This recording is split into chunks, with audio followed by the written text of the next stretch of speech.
Final hour OverDrive continues, powered by FanDuel, bringing you everything from the opening line of the final score. Bryan Hayes, Jonas Siegel of The Athletic, Jamie Noodles, McLennan. I think if FanDuel was going to place a line on me going Pete Rose and falling asleep during the show, it would have been like minus 250 today. You didn't sleep well last night. Classic parent night last night. So it's my wife's birthday today. Happy birthday. Oh, nice. Happy birthday. Yeah, happy birthday. Is it a big one? No, it's not. Okay. Everyone's a big one. Every year's a big one. I got to be careful. Every single year's a big one. So made the rookie mistake, was watching the Carolina-Washington game, but put me to sleep, fell asleep. Put you to sleep. Woke up, and then I'm up. You're so wide now awake. I'm like, okay, now I'm watch up. Edmonton, now watch the Vegas. whole Edmonton game. Yeah. Watching the Warriors game, late night last night, up until I don't even know what time. Fall asleep. My youngest wakes up in the middle of the night. Yeah. 9 times out of 10, I wouldn't even hear it. Yeah. And 9 times out of 10, my wife would go Deals in there. with it, yeah. But it's, birthday the next day. I get the tap. Yeah. You go figure it out. I go in there. There's a Settle her down. Ghost in the room. Yeah, something's going on. I fall asleep. I wake up. Now, Noodles, you will know this because you're a parent. You've been through this. Yeah. When you wake up in the middle of the night, Jonas, I don't know if I've been asleep for 5 minutes or 5 hours. Yeah, it's like you're like, I don't know what time it is. I have no idea. It's so dark in here. Yeah. Maybe I've been asleep for 5 minutes. Maybe it's been 5 hours. I make the judgment call in the moment. Screw it, I'm staying in here. Yeah. I'm not getting up and going back. No. But she's a right in your wheelhouse sleeper. Sweating away. And it's the bed's not great. Brutal sleep. And I've been fighting it all day. And here I am, and I'm trying to avoid going Pete Rose in the final hour, which... It happens, though, because my son is 7. I'll jump in with him, and I'm like, because I'm a late guy. Yeah. So Steph, if she goes to bed at 10 o'clock or passes out at 10 o'clock, I'm watching games. Yeah. And the TV's too big and bright in the room. She'll be like, get the hell out of here. So now I'm downstairs. But Quinny will fall asleep, and then he comes bombing out. He gets scared or something. So I don't know how many times I'm on my computer watching it in his bed. Right. And I just fall asleep, and then I can hear him in the morning going, Alexa, what time is it? The time is 5:38. And I'm like, go to bed. Because this Alexa will whisper back to him. Oh, yeah. I didn't know. They're kind of creepy, these Alexa They're incredibly creepy. Because they're listening to you the whole time. They know exactly There's a conspiracy what's going on. That's a good conspiracy. Oh, yeah. Bezos knows what's going on all the time. But I can hear him go, Alexa, what time is it? It's like, it's 5:30. I'm like, go to sleep. Don't wake your dad. You're out, and Yeah. If they're a furnace, if they're not, there's just so many things. No idea, man. It's at my house, it's musical beds. You just try and sleep. That's all if you can get, I only sleep 6 hours a night anyways. That's regardless. not enough. It's fine. What else am I going to do? Yeah, you're fine. You're okay. I usually go to bed at 12:30, 1 o'clock, and I'm up at 6:30, 7. In that range. Mm-hmm. That's it. That's reasonable, I think. I think 6 that's hours reasonable. is that's fine. old people I would don't take sleep anything very for that much. last night. Yeah, 6 hours. I think in a perfect world, you're a 10-hour guy. I would take a 10-hour shutdown in a heartbeat if I could. If I had no Are you a kids, I'd be sleeper? sleeping for 10 hours. Yeah, I wish I could sleep. I've never slept 10 hours straight I don't think ever in my life. I can't Yeah, I anymore probably now. With kids and everything, you got the internal clock. Even if I was blind drunk, I will still wake up somehow 6, 7 hours, 4 hours to get some water. Or Yeah. And take then a when leak. you're up, you're like, I Yeah. can't get back to sleep. Yeah. That's a grind. No, But I can't. I do it, like but- that conspiracy, though. What? Have you ever been talking to someone and then you look to your phone or something? And then Oh, it's yeah. Like, Well, the algorithms are out there. If it's on the IP, if someone's that, I'm convinced of. It's 100%. Yeah, If we you're gotta on get a your new couch, Instagram and then you all go, of a sudden- exactly. How about that mattress? And all of a no, sudden, but have you ever been mattress. just talking to someone? You're like, maybe I should get a couch. Yeah. And then there's a couch out, and you're like, Absolutely. How did that happen? all the That's time. It's not a coincidence. 100%. That is. I that's, think that might be a proven fact, not even a Is it? conspiracy. Oh, yeah. That's Tim Cook knows what he's doing, and Zuckerberg, all these guys. It is, but there are so many crazy conspiracy things. That's the problem. Is when one becomes true, you start. Are all any of them. true though? I don't. Oh, there's definitely some things that are true. You're not. Yeah. We don't need to get crazy here, but not you're gonna just get going to crazy. agree with everything not the agreeing history with- books yeah, have ever exactly. told Yeah, us. You have to be. Come on, Jonas. There's mindful got to of be this stuff. something that's happened where you're like, that actually did But that happen. one, the Alexa listening in on you, that is yeah. 100%. Like, I don't know, again, what they're allowed to, what they're not, but.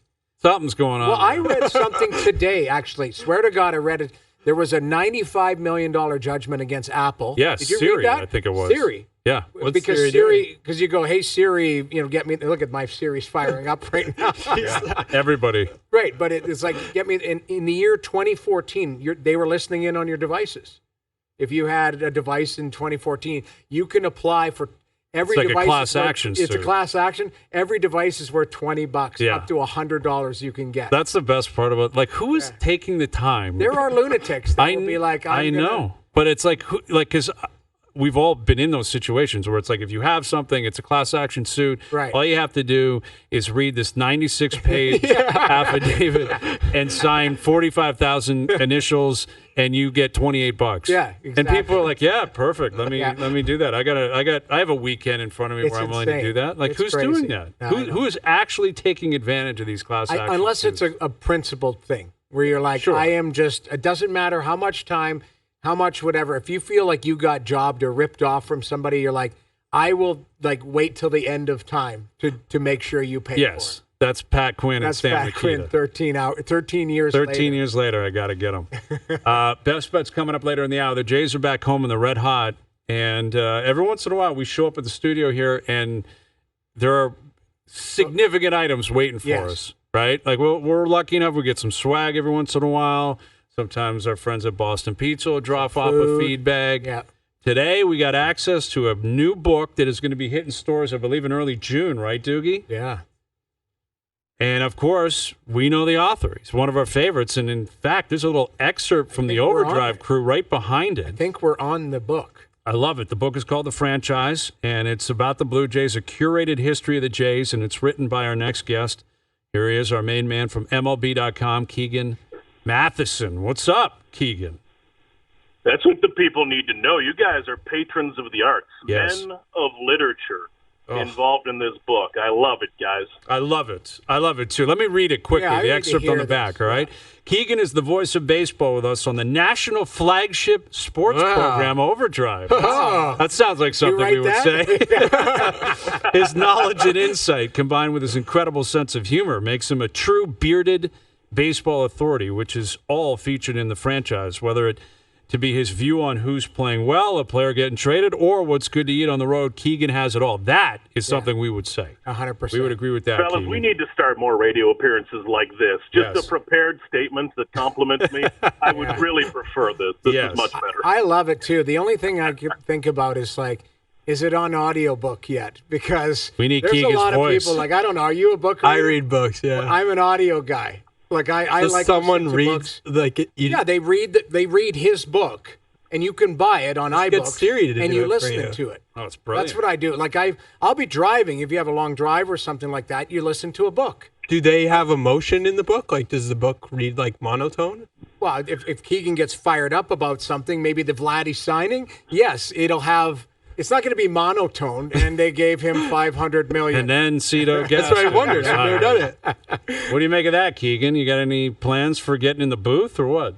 You know what, guys? Not yet, but I'm getting that a lot. And I've already told Gibby, who wrote the foreword, that if this goes to audiobook, he's hired. I'm not going to pay him. I don't have that budget, but I need Gibby reading all 200 and some pages. And it's, you know what, guys? That's the feedback I get most, and it's the most meaningful one when people say, you know what, I'm not a book guy, but I guess I'll pick it up. And you know what? There we go. It's much like my stories each night, guys. If you actually read it, no problem. But as long as you buy it or click on it, we're happy. We're Exactly. No, it's beautiful, man. It's a beautiful looking book. I sound like Trump. It's a beautiful looking book. It's a beautiful book. Yeah, it's the most beautiful book. Some people are saying the most beautiful book. The greatest book ever. Maybe the greatest book of all time, but there it is. Well, Keegan, it's good. I'm sure it's good to be home. Yeah. You've been on the road, and man, we were talking about they lost the first two games in Swing LA. of emotions that we've had in the last week with this team. Crazy. Like I came on here after they lost those first two games, and Hoffman's blowing games and looks brutal, and I'm like, I can't do this again. And then all of a sudden, they've won 4 in a row. Their bats have absolutely exploded. What, in your opinion, what happened? What happened between Game 2 and 3 in Anaheim and then what carried over to Seattle? I think a lot of it, guys, has to do with me showing up in Seattle. I think it really heightens the mood around the organization. But, man, this is a team that has not had much of a middle ground yet. And the example of a middle ground, guys, would be kind of a bad or average game, but Vladdy hits a home run and they win. We have not seen those types of games where an individual performance decides the game, or where Kevin Gausman just shuts a team out. We haven't seen that. This is a team that either needs to click as a 9-man lineup or not. And that's going to lead to some good days and some really, really bad days. Those losses against the Angels were terrible. There's no way around that. And this is not a team that can afford to have bullpen losses. They really cannot. And when the back end faltered, that's as ugly as it's going to look. But then suddenly they get to Seattle, and the lineup's working together. We saw it in that last game Sunday, that win that they have been praying for, a big 9-1 win. The power guys are hitting for a bit of power. The bottom of the lineup is being a bit more scrappy, moving runners, they're running, pushing the envelope on the bases aggressively. It all came together like it was supposed to, and when that happens, it looks really good. It's amazing, guys, how you can go 3 days from, wow, this team might be going in the tank, to, okay, maybe this team is back on track. Maybe they are that wild card team. But a complete 180, amazing to watch it live. And they've got a little sense of momentum now in an American League that's kind of messy. This is a year where you do not need to win 100 baseball games to make the playoffs. Keegan, what is going on with George Springer this year? This is amazing, guys, and I will not pretend to have seen this coming whatsoever. Like, I am so impressed by George Springer because this is a different person than we saw last year. And beyond the baseball, guys, like it just looks like he's having fun again. He is re-energized out there. And George Springer's an energetic guy. He's always going at 1,000 miles an hour. And when you're struggling, having all that energy probably goes in a pretty negative direction. But we are seeing right now the player that the Blue Jays signed for $150 million, a guy that is leading a team, frankly, right now. And I did not see that coming at all. I really didn't. And not only is he hitting for power, I mean, he's showing life on the bases at 35 that we haven't seen from him in a couple of years. It's really impressive. And to have that in the middle of the lineup has changed this team completely.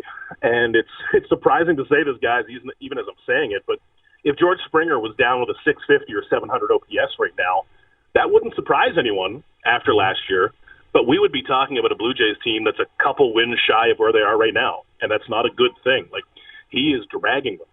And until Vladdy gets hot, until Bo gets hot, which needs to happen, Springer is keeping this lineup alive at 35. Like, it is so impressive what he's doing, and he's doing it with some life. You know, it's watchable. It's fun to watch him play baseball right now. Yeah, it's pretty incredible. I mean, George has hit 5 home runs this year. He's batting just under 300. He's got an OPS of 921. And now, you know, he's going to move around the outfield at times, but now that Varsho's in center and playing every day, I think that's pretty significant too, right, Keegan? Like the arrival of Varsho puts a lot of pieces in place.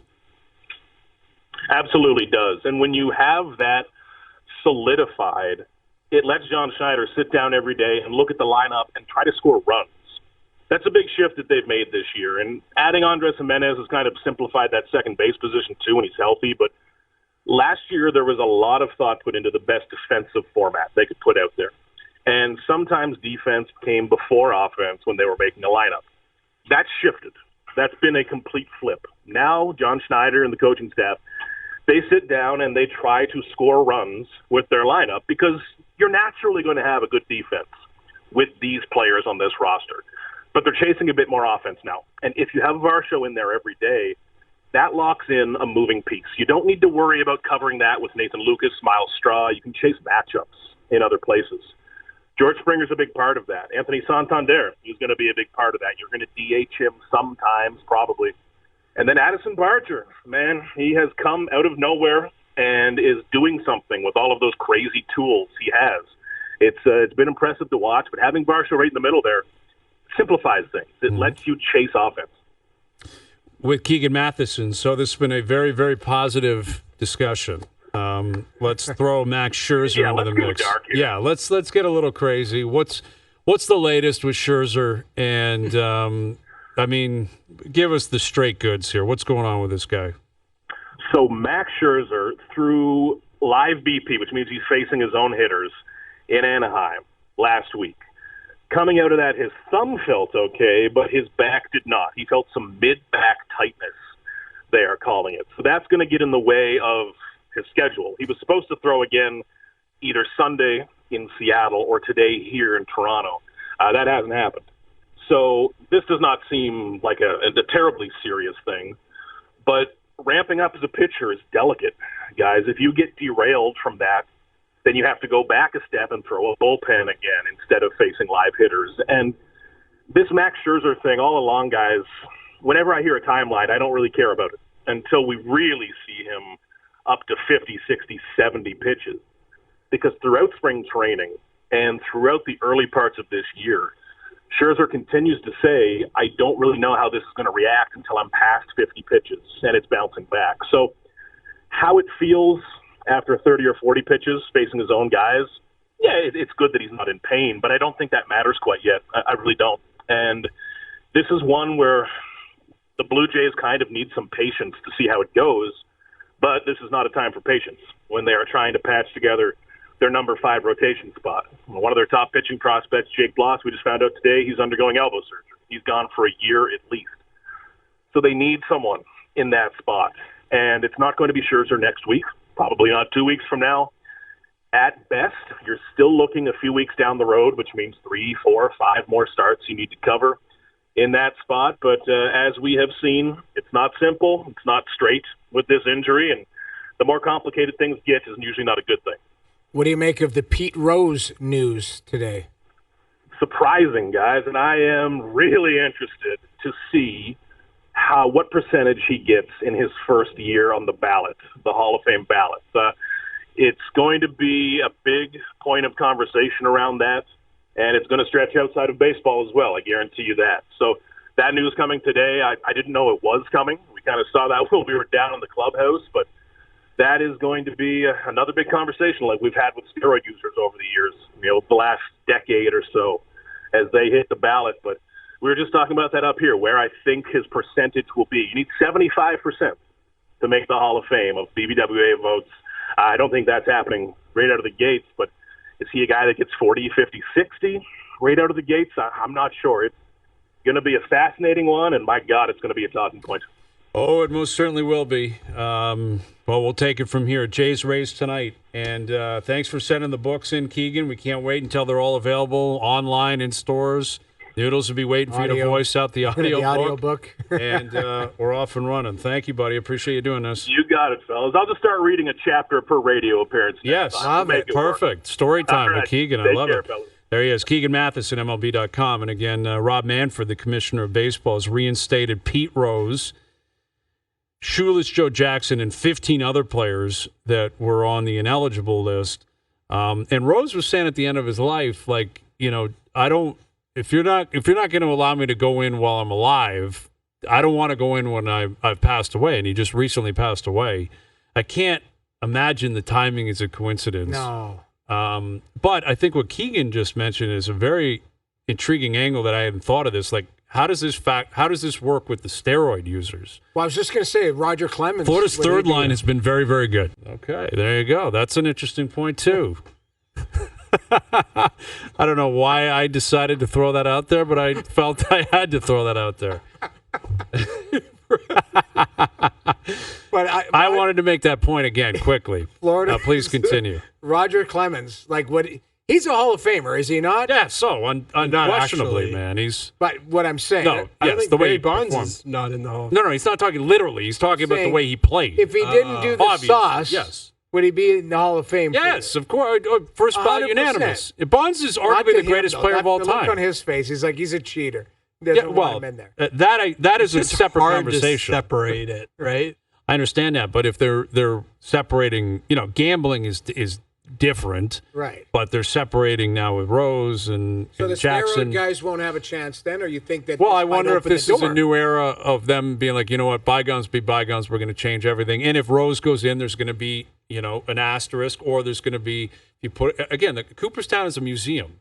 Like it's a room with some plaques in it. A hall with some It's plaques. a hall with some plaques in it. And if you can write whatever you want on those plaques. You can write, this guy was accused of this and this guy was doing that. And same thing when it comes to Clemens or Bonds or What if they had a A-Rod. separate wing for guys who were That's been suggested. the asterisk, dark right? wing? Like the dark wing, or like, hey, Yeah. here, you want to head down this side? These are the guys These who are the were cheaters. accused of this and accused of that, but they were still. I mean, is Barry Bonds a Hall of Famer for you? It's just like you could say, well, before he started taking steroids, he would have been, but he took them, as far as we know. Right. So He's how do never we- been caught? Right. He never got pinched for it. Well, right? it was also a gray area. It technically was like- legal, it was- where they weren't testing for it for a long It time. was just I- illegal in the United States, right? yes, but baseball was not looking for it, so know. they And never. Hayes, like baseball voters are weird with this stuff. Like even if they say you can put them in, like these guys are Well, eligible. exactly. You Yeah. can vote for Barry Bonds. Well, who was it that had one less? Jeter got one. Yeah, Jeter. One hero didn't put him in. One first guy ballot. didn't put him in first ballot. Well, because historically, no one got in Jonas Siegel. unanimously. Could have been you, Jonas.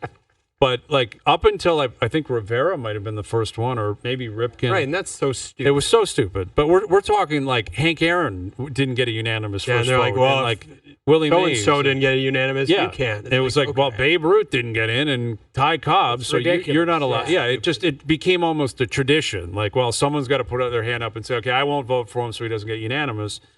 But Nowadays, like Bonds, like there is a legitimate case to be made. Barry Bonds, there has never been a better baseball player, ever. And the run he had when, yes, I believe he was using. right. he was unbelievable. The numbers, you talk about like Gretzky numbers, that's what Right. he had. Yeah, he had like Yeah. a 500 on base some years. It's like His It's OPS insane. Yeah, like he, was like there was a stat that came out recently that Judge in the first 40 games of this year, he had a 1329 OPS or something. Right. And that was Bond's average from like 2000 to 2006. Like it was like a 6-year run. It's like the Tiger Woods one. It's like Right. Scheffler's the number one player in the world for 48 straight weeks, and it's like, well, Tiger had it for 10 years straight. right. Like that's what Bonds was. Bonds was Tiger. Bonds was putting up numbers that but he no was one's ever But seen he was before. too, he's Tiger. I understand, unlikable. but he still was too, doing right? it. He was he was the Very worst. unlikable. unlikable. And never won. The worst. Never won either. never won and was very mean and unlikable too. And that was a lot of it is that sanctimony from a lot of the writers where he looked down on them or he treated them poorly. right. And they're like, I'm just not voting for you because Yeah. I didn't like you. Hell with you. Yeah. Yeah. And he's not alone. There's other guys that have been caught in those crosshairs before, allegedly. Right. Not easy to deal with. Media hated them. They hated the media. And people are like, all right, I'm not giving you my vote. It's petty stuff. But Well, it is. I mean, I don't know. I think there should be maybe a dark wing. That'd that be would be so hilarious. Really? How do you decide who's in there though? Well, Like isn't Ty Cobb I think is in the Hall of Fame, and didn't he? What did he do? well, he was just a horrible he was a person. racist. Is that Yeah, what he's it a was? horrible person. But he's in. But that's a sticky one. Well, that's- because it's like like- you talk about O.J. Simpson. That's Should the he come out? morality. Yeah. Yes. You're right. O.J. Simpson, like O.J.'s in the prime Hall of Fame. example. Like, Yeah. Do they put that on the plaque? Well, yeah. that He's, but he got off, didn't he? I mean, Yeah, he did get off. But then he Well, wrote then a book. Then he, Then he wrote a book. If I did it. If I did but he it. went to jail for armed robbery. Like he spent Yes. 9 years or something in prison, Yeah, didn't he? so like it's, Yes. say convicted felon or whatever. I don't know. That's a weird one. That's You're right. one of the craziest stories ever. You get off for double murder, and then you're dumb enough to commit armed robbery, in a Vegas hotel room. Yes. Over memorabilia. claiming it was your memorabilia and you were just going to reclaim it. Pretty good. Anyway, but yeah, that like Ty Cobb was historically an awful person. Like that's Yeah. But that's The a writing slippery on him. slope, I guess. Like and back then, That's there's the a lot of morality bad it. people. That's a morality Yeah. clause, right? That's the Mhm. what it is. It should be judged on, which it in life it's not. But you should be judged on your body of work as an athlete, not as a person, as a human. But Never that clear cut. well, But I hear what you're saying. I mean, the easiest way to avoid all of that is to simply do that. Anything that happens away from the field is completely irrelevant. Theoren Fleury comes to mind. You know, Is he in the Hall of Fame, though? No. Yeah, Fleury's not in. and he probably should be. Like that's and again he had struggles. He's Yeah. and he's a long history. I've known Theoren for years, but you could argue he was this big and played in a very mean league at that time. He was so fun to watch play. Yeah. Great. Yeah, he was Great so much player, fun to and- watch play. and really hard to play against, and had lots of jam, and he'd chirp guys, and man, oh man, like that was a tough. Like he was in those Battle of Albertas, fighting for his life back Yep. then when McSorley and McLennan, those guys are chasing him around. But again, that's a subject to opinion. Maybe we should just let Alexa decide or Siri. Or Siri, or I don't know what. Could be one of those, but that's a conspiracy theory then. What? If who should be in the Hall of Fame or who not. Like these, basically, we're saying there's guys that should be in there. Why are they?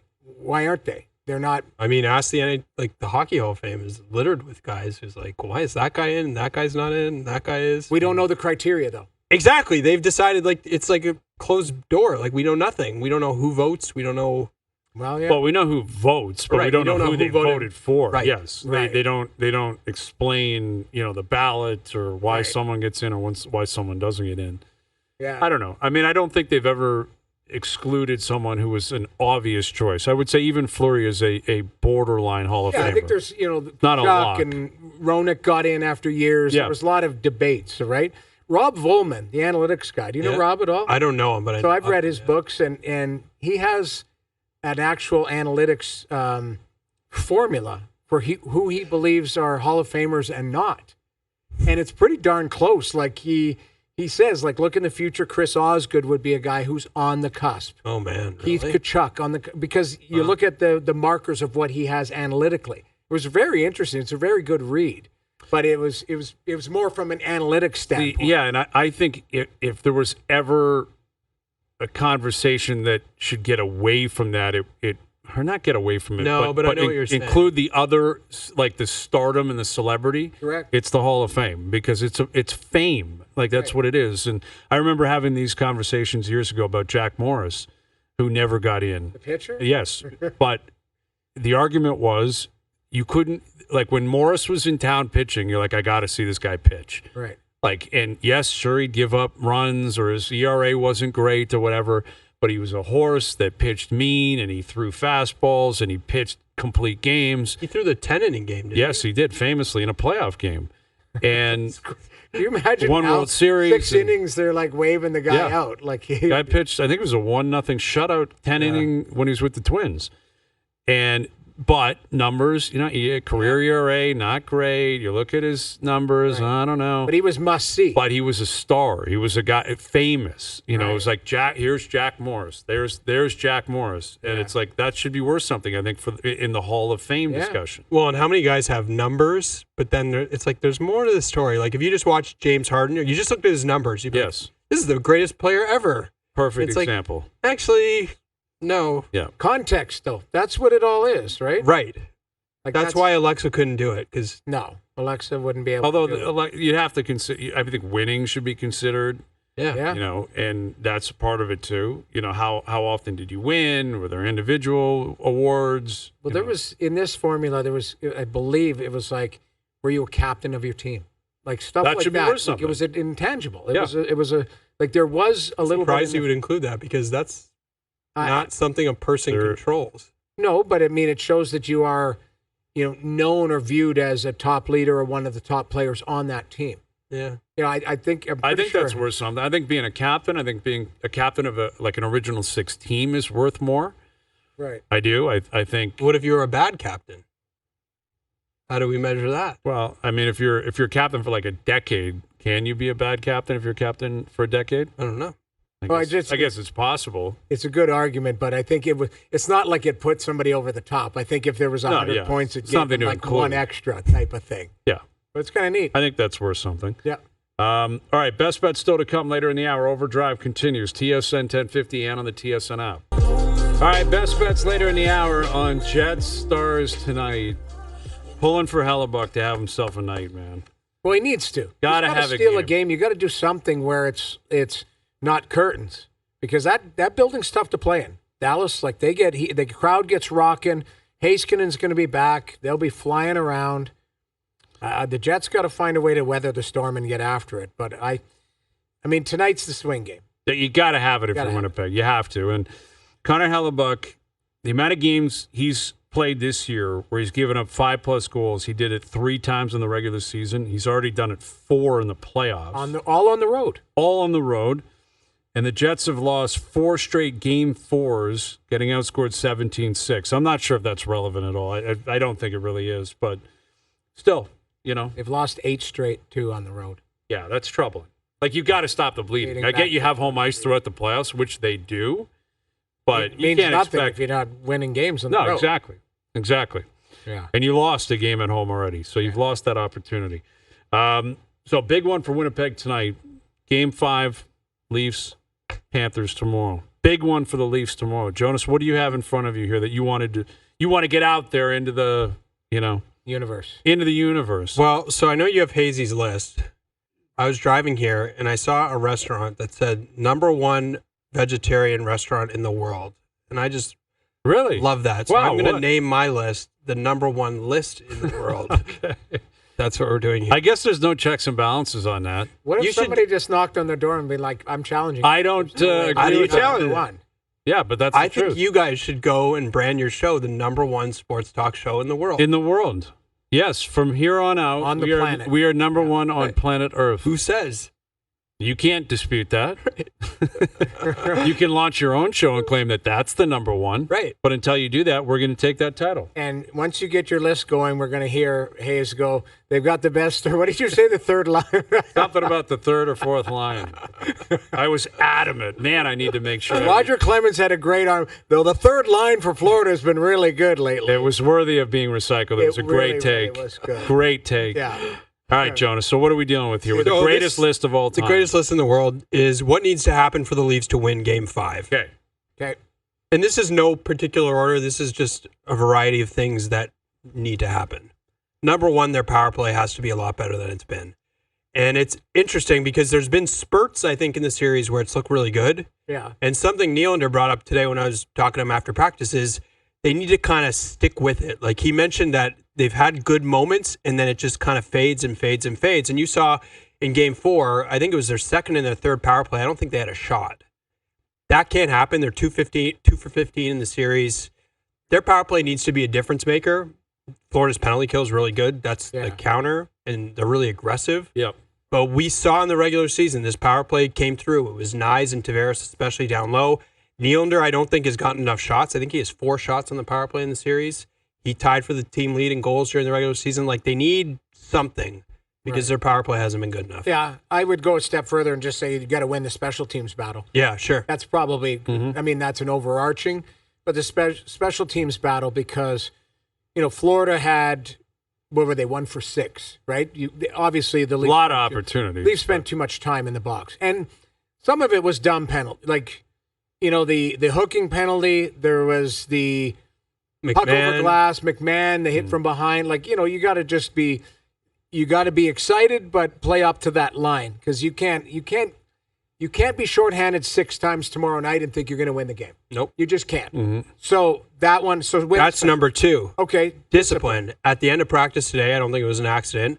Who did Craig Berube pull aside for a chat? Who do you think? Max Domi. Yeah, I saw. Taking 4 penalties in the series. McMahon's taken 3. Like, that just can't happen. I think their penalty kill the other night was actually pretty good. Yeah. And then it was like the 4th opportunity in the period. It was like, you're playing with fire. You're going to get, at some point you're getting burned there. And so I think what's interesting is like, how do you walk that line? Because Florida is just going to keep needling you. Yeah.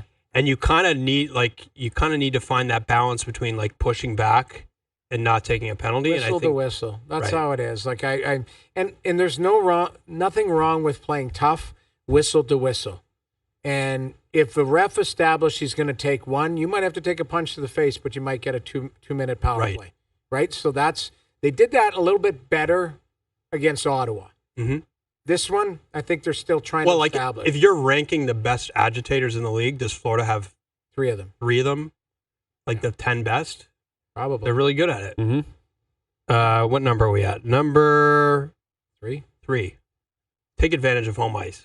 Whether that's the crowd, whether that's the matchups.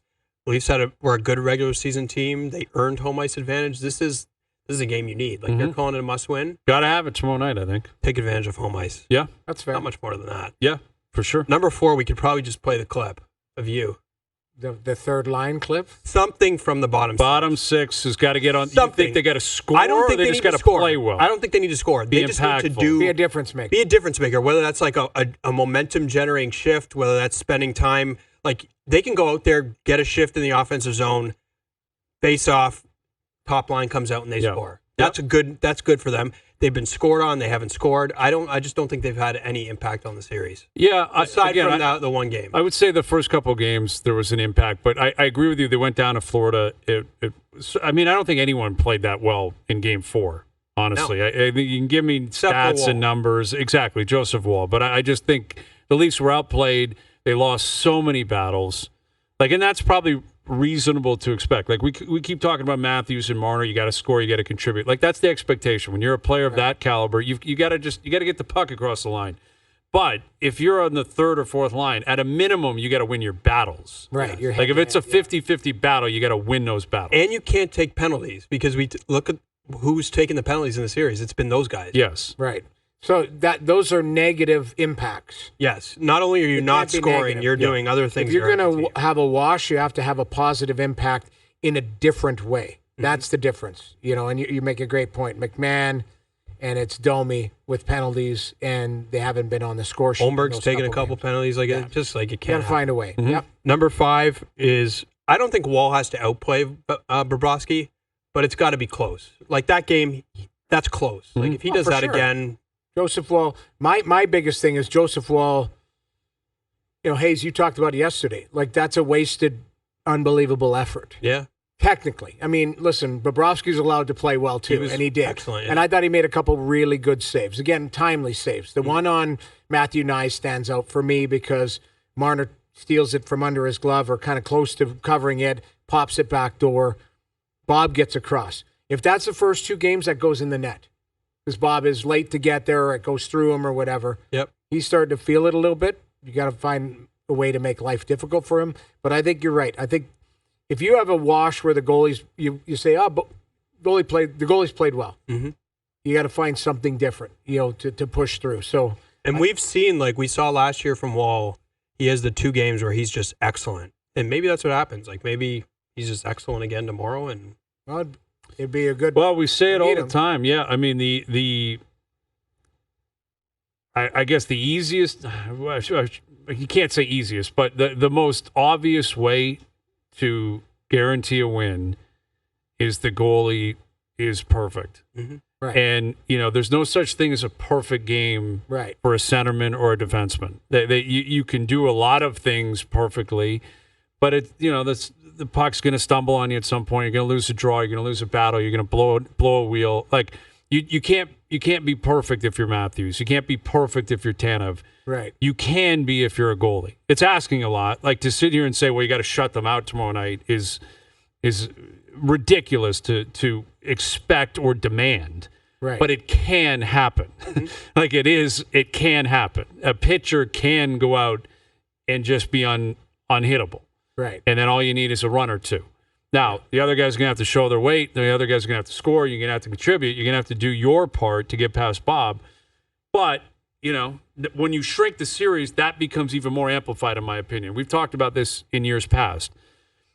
Freddie Anderson comes to mind. Well, games 1 through 6, really good series. Right. Not so great in Game 7. So how do you define a series? And it was the timeliness of some of those goals and the types of goals, right? That's what I'm saying. Like, if you recall in 18, again, we're going back 7 years, they were up 4-3 going into the third period that game in Boston. And then he gives up a brutal one. Remember, Jake DeBrusk blows a wheel and it gets past him. Anyway, it doesn't matter. Yeah. But that's what we're talking about. Like, it could be that tomorrow night. It could be the Leafs are up 3-2 going into the third, and Florida throws 20 shots at them. You got to stop 20, man. Yeah. Like, I know it's asking a lot, but you need a period stop 20. Right. And then there's the win. You know, like that's where the idea of like flipping it and looking at Matthews, is it conceivable? Like, hey, you need a hat trick in the third to do this? It can't happen. Rantanen's done it. It's more unrealistic, though. You know? Yeah, I mean, there's lots of different factors that go into a win, but I agree. The easiest one is the goalie just stood on his head. And they won it. Yeah. You know, but the team can play well in front of him, and the goalie's just a sum of the parts. I thought Bobrovsky was a sum of the parts last game. Yeah. Played very well. Yeah, and I thought he was sharp, good, but not overly tested. But the team in front of him played rock solid. Yes. They didn't give up a lot. Yep. But there was for example, the one bobbled puck. Seth Jones falls down, Nyes is in alone. Yeah. And I Missed like the what net on he tried to do there. Shoot quick and shoot high. Yeah, because he went backhand shelf in game one. And he's been so good on breakaways. Yes. Yeah. And I think he tried to catch him off guard, and the puck bobbled, and he shot it high. Bounced on him a little bit, yep. But a good list. Wait, the list is not done. I actually am really upset at myself. We got more because lists, okay. It should have been 5 because it's game 5. Like, yeah, that idiot. This yes. is not the number 1 it's list in the world. It's the awful number 2 list. list in the world. Terrible. Number 6 is the Stars. It doesn't have to be all of them. It doesn't have to be like, you might just need one of them. Part of this system they have with Nylander, Matthews, Marner, Tavares is that you can just get a contribution from Tavares that wins you the game. So maybe it's a 2-goal game for Tavares. Maybe it's a hat trick for Matthews. They just need one of their stars at minimum to be a star. Yes. Yeah, that's fair. And that gets back to what we were talking about earlier, where you can condense it and look at the last game or the last 2 games and say, okay, the bottom 6 or this and that, and it's not inaccurate. Mm-hmm. But I would argue over 10 games, when you pull the lens out, they have gotten more than enough contributions from Max Pacioretty and Max Domi and Simone Benoit and Oliver Ekman-Larsson. Guys like that, yeah. It's your turn now. Matthews, Marner in particular, but Tavares, Nylander, I'd throw Nyes in there, and I'd throw Riley in there, who I think will have a big game tomorrow night. Like, Riley is capable of being a big game player who is capable of contributing offensively and factoring into that.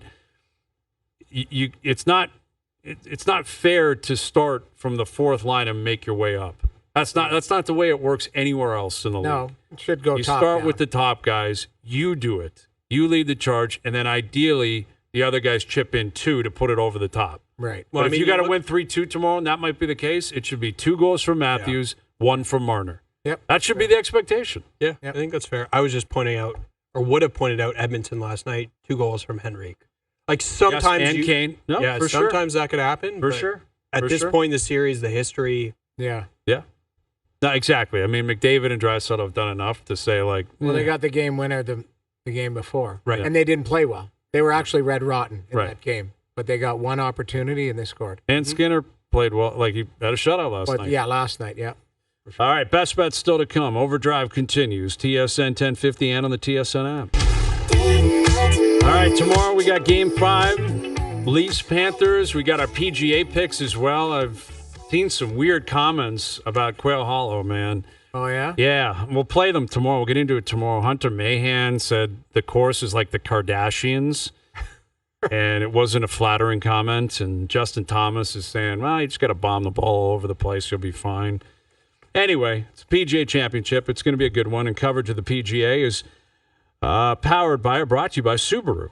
Hurry into the all-in-one event for great offers and experience all the features that come standard in a Subaru. So our PGA picks will be coming up tomorrow and more on Quail Hollow in the PGA Championship in the second major of the year. Also coming off a Jays game tonight, Jets tonight. Perfect timing for our best bets powered by FanDuel. Unfortunately, I'm on Dallas tonight. I'm on Dallas money line. Wyatt Johnston to record at least 1 point. Mikko Rantanen 3+ shots on goal tonight. That parlay paying plus 314. Today's best bets powered by FanDuel. Live same-game parlays are now available for every Stanley Cup playoff game on the FanDuel Sportsbook app. Please play responsibly. 18+, physically located in Ontario. All right, Jonas, I'll see you down there tomorrow night. I'll see you there. It's going to be a fun one, Game 5. Thank you for doing this. There he is, Jonas Siegel of The Athletic. Thanks to everyone behind the scenes for helping out. Everyone for tuning in today. TV, radio, podcast, web. We appreciate it. We're out of here. Enjoy your evenings. Enjoy the games tonight. We're back tomorrow at 4 p.m. We'll chat then.